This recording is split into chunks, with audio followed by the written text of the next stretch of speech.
As Craig Zoller, I wrote and directed Mo and Tomahawk. I've always liked Westerns. I've always liked that genre. But, you know, with a certain style and in a certain way, especially. Great time, especially for a story like this. So that was my first exposure to it, and I responded to the screenplay right away. I read it and just thought that it was incredible. I mean, I thought the language was so authentic. Hated two Mexicans on the meaning of Manifest Destiny. I mean, just sublime.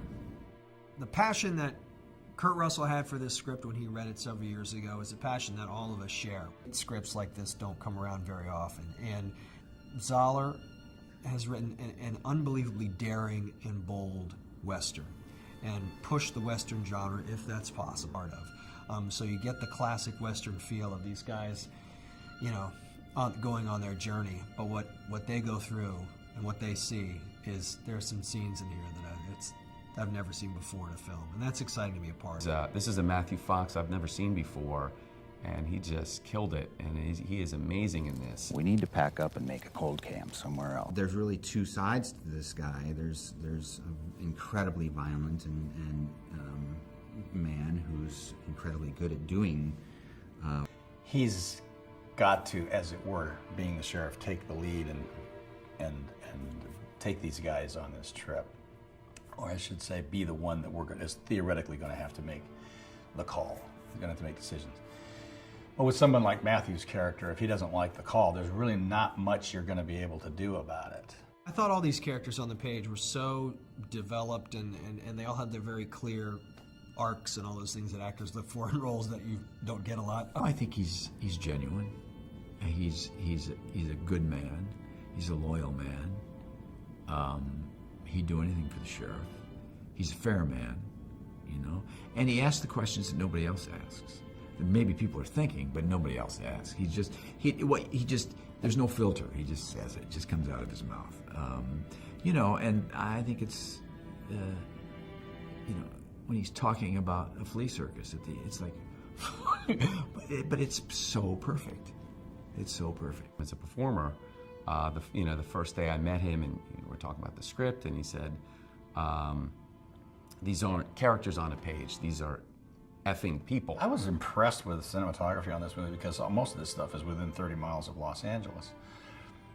And I thought he did a fantastic job. It has an epic look to it, which is amazing. And I think again, Craig found really good locations for us to work with. We actually figured out a way to make the entire film in essentially what is 2 locations. So we found one massive ranch outside of Los Angeles, about 90 miles away or so, and we literally shot the whole movie there except for about 5 days of the film.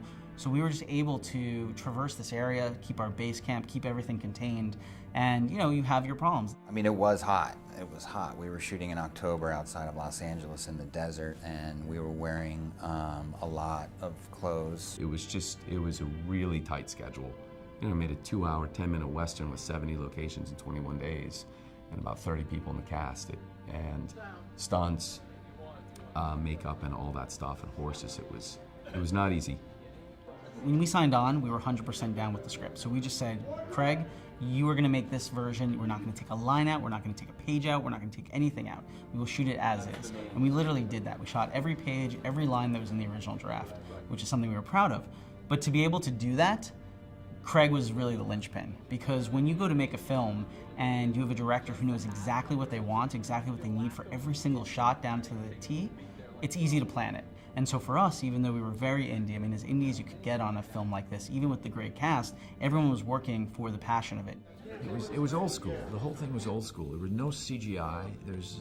It's all done with the prop guys and the makeup guys did it. It was fantastic. We had great makeup, great prop guys. You know, you look at the old style wallpaper on the walls and the furniture of the time, and you know, all the little details that came out with our great, you know, the art direction and, you know, props. Freddie Waff and Eddie Grisco did, you know, it was almost an impossible job, the speed we were shooting this movie. So I think there's a moment where that people are expecting where there was, you know, I was really overwhelmed with or would be overwhelmed with everything that was going on and the amount of people and how great it was. But for me, it just kind of went to problem solving one to the next.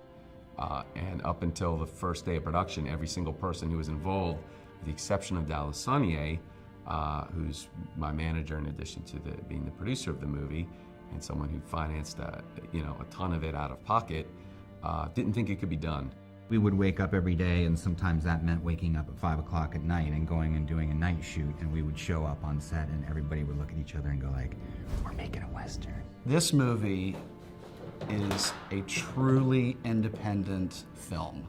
It was made by people who decided to forego opportunities within the system and make this movie under their own terms. And that is what's so important to me. When I look back on this film, that's what I take to heart, and what I remember the most is how this band of underdogs and misfits and great actors came together and made this phenomenal movie.